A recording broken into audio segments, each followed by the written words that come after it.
बुद्ध की रियल कहानी क्या है शायद किसी को नहीं पता। मैं जिस कहानी की बात कर रहा हूँ, मैथिली शरण गुप्त नाम के एक बड़े प्रसिद्ध कवि ने यशोधरा नाम की पुस्तक में वो कहानी लिखी है, भूमिका में जिक्र किया। बुद्ध बचपन से ही थोड़े से वैरागी किस्म के व्यक्ति थे। उनकी कुंडली देख के एक ज्योतिषी ने बताया भी था। माता पिता बहुत परेशान थे। शुद्धोदन उनके पिता का नाम था। माता पिता ने बहुत कोशिश की कि इस बच्चे का मन विरक्त न हो। अच्छा महल बनवाया, सारी सुविधाएं दी। जैसे ही बुद्ध थोड़े से किशोरावस्था में आए, उस समय की दुनिया की सबसे खूबसूरत महिला से, लड़की से, यशोधरा से उसकी शादी करवा दी। यशोधरा के पिता ने काफी एग्जाम लिए बुद्ध जी के, वो सारे एग्जाम में पास हुए, तब जाकर शादी हुई। ऐसे नहीं हुई, शादी हुई। तो बुद्ध भी ठीक था, रमे रहे उस जीवन में। बेटा हुआ उनका राहुल। अब बुद्ध की विरक्ति का भाव बढ़ता जा रहा था। 29 साल की उम्र के आसपास ऐसा हुआ कि उन्होंने एक मृत व्यक्ति को देख लिया, एक बूढ़े को देखा, एक भिखारी को देखा, एक बीमार को देखा। विरक्त हो गए और उनका मन हुआ घर छोड़ दूं, ज्ञान की खोज में चला जाऊं। अब ज्ञान की खोज में जाएं, उनको पता है कि भाई मेरी पत्नी भी है, मेरा बेटा भी है, राज्य भी है, कैसे छोड़ दूं?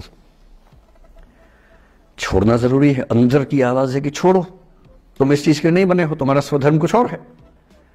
बाहर की जिम्मेदारी है कि छोड़ नहीं सकते। मैं अनुमान करता हूं कि बुद्ध ने शायद अपने पिताजी से कहा हो कभी कि पिताजी मैं बहुत परेशान हूं, छोड़ना चाहता हूं। तो पिता ने समझा बुझा के मना किया होगा कि बेटा शोभा नहीं देता, ऐसा मत करो। हो सकता है पत्नी से भी बात की हो। पत्नी ने भी कहा हो कि ये क्या बात हुई, हम सबका जीवन तुम पे टिका है, बच्चा अभी बिस्तर से भी नहीं उतरा है, अभी तो चलना भी नहीं शुरू किया है, तुम ऐसी बात कर रहे हो। इसका जिक्र नहीं मिलता इतिहास में कि ये बात हुई कि नहीं हुई। और एक दिन बुद्ध ने तय किया और वो आधी रात को पत्नी और बेटे को सोता हुआ छोड़ के चले गए। इसको बौद्ध परंपरा में महाभिनिष्क्रमण कहते हैं, बुद्ध का अपने घर से निकल जाना। अब बुद्ध चले गए, लेकिन मैथिली शरण गुप्त यशोधरा के पर्सपेक्टिव से बुद्ध को देख रहे हैं। यशोधरा बहुत परेशान है। भाई पति चला गया है, बच्चे का पिता चला गया, मजाक छोड़ना है। राजा परेशान है कि उनका उत्तराधिकारी चला गया है। यशोधरा इतनी परेशान है, बहुत लंबे समय तक छंद आते रहते हैं कि वो कितनी बेचैन है, कितनी परेशान है। लेकिन यशोधरा की सबसे बड़ी परेशानी इस बात से नहीं कि बुद्ध चले गए, इस बात से है कि बिना बताए चले गए, भरोसा नहीं किया। और वो अपनी सहेली से कहती है, सिद्धि हेतु स्वामी गए, यह गौरव की बात। मुझे गर्व है कि मेरा पति इतने महान काम के लिए गया है। सिद्धि हेतु स्वामी गए, यह गौरव की बात, पर चोरी चोरी गए, यही बड़ा व्याघात। सखी वो मुझसे कहकर जाते, कह तो क्या वो मुझको अपनी पथ बाधा ही पाते, क्या मैं रास्ता रोकती उनका? उसके मन में ये मलाल है कि बिना बताए चले गए। वो इस भाव को लेट गो नहीं कर पा रही है, परेशान है। फिर बुद्ध को ज्ञान मिला। 6 साल की तपस्या के बाद बोधगया में बोधि वृक्ष के नीचे ज्ञान मिला। बात फैल गई।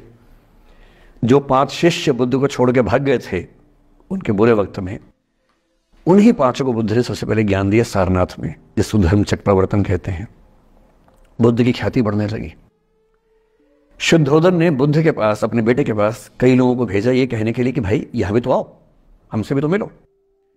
बुद्ध का ऐसा प्रताप था कि जो उनके पास जाता वो बुद्धम शरणम गच्छामि हो जाता, वापस ही नहीं आता। तो फिर शुद्धोदन ने बुद्ध के बचपन के एक दोस्त को ये कह के भेजा, भैया मैं जानता हूं तुम वापस नहीं आओगे, पर प्रभावित होने से पहले बोल देना कि पापा याद कर रहे थे।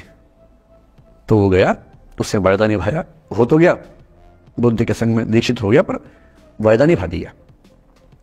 तो बुद्ध ने कहा जरूर जाऊंगा, पिताजी की आगे तो जाऊंगा ही जाऊंगा। बुद्ध पहुंचे अपने कपिल वस्तु, जो अपना इलाका था, वहां पहुंचे। पूरे कपिल वस्तु में, नेपाल सिद्धार्थ नगर से नेपाल जाएंगे तो नेपाल बॉर्डर पे कपिल वस्तु है। मैं देखने गया था वो जगह जहां बुद्ध पैदा हुए थे, बड़ा सुंदर स्थान है, आप भी जाके देखेंगे अभी। तो बुद्ध पहुंचे रात को, एक धर्मशाला में रुके। अब वहां हल्ला मच गया कि राजा का बेटा धर्मशाला में। बुद्ध ने कहा, भाई मैं देखो राजा का बेटा बनकर नहीं आया हूं, मैं बुद्ध बन के आया हूं। सुबह उठ के भिक्षा मांगने लग गए उस इलाके में, अपने ही पिता के राज्य में। पिता ने सिर पीट लिया कि भाई क्या कर रहे हैं। फिर बुद्ध ने सूचना भिजवाई कि मैं बुद्ध हूं, बेटा हूं संयोग से, ठीक है मैं आ रहा हूं मिलने के लिए, पर मैं बुद्ध होके आया हूं, मेरी चर्या है, नियम है, मैं भिक्षा से ही जीवन जीता हूं। ठीक है, पिताजी ने कहा चल कोई बात नहीं। फिर बुद्ध गए पिता से मिलने, पिता से मिले, सबसे मिले, भरी सभा में। लेकिन यशोधरा नहीं आई मिलने के लिए, लेट गो नहीं कर पा रहे थे। उसके मन में दर्द था, छुप के क्यों गया, बता के जाता। बुद्ध ने पूछा पिता से कि यशोधरा कहाँ है, तो बोले कि वो कह रही है कि अगर बुद्ध मिलना चाहेंगे तो खुद ही मिलने आएंगे मुझसे, मैं क्यों जाऊंगी भाई, आत्मसम्मान भी तो कोई चीज है, मैं क्यों मिलने जाऊंगी। तो बुद्ध मिलने गए। सोचिए कमरे में यशोधरा बैठी है, राहुल साथ में। अब राहुल थोड़ा सा बड़ा हो गया है, 6-7 साल का है। बुद्ध गए हैं। अब आपके मन में आ रहा है कि बुद्ध वहां जाके बोलेंगे सॉरी मैंने गलत किया, I hurt you, I really feel sorry. बुद्ध है वो बुद्ध, वहां जाके क्या बोल रहे पता है, भिक्षाम देहि, भिक्षा दो। और यशोधरा कितनी महान महिला रही होगी, उसने अपने बेटे का हाथ बाप के हाथ में दे दिया। लेट गो का इससे महान उदाहरण दुनिया के इतिहास में नहीं है कि चलो आखिर तुमने आके झुक के कुछ मांगा तो सही। उसकी जितनी ईगो थी, अहंकार था, सब विगलित हो गया। और जो औरत परेशान थी कि मुझसे बिना बताया गया, उसने अपने बेटे को दे दिया कि इसको लेके जाओ, क्योंकि मैं जानती हूं कि तुम महान काम कर रहे हो, और तुम महान काम कर रहे हो तो मैं क्यों बीच में आऊंगी भाई। मेरा पति महान काम कर रहा है तो मुझे खुशी होनी चाहिए, और तुम्हारी उस खुशी में मैं क्यों पीछे हटूं। बस मुझे भरोसे में लेके जाते तो और खुश होती।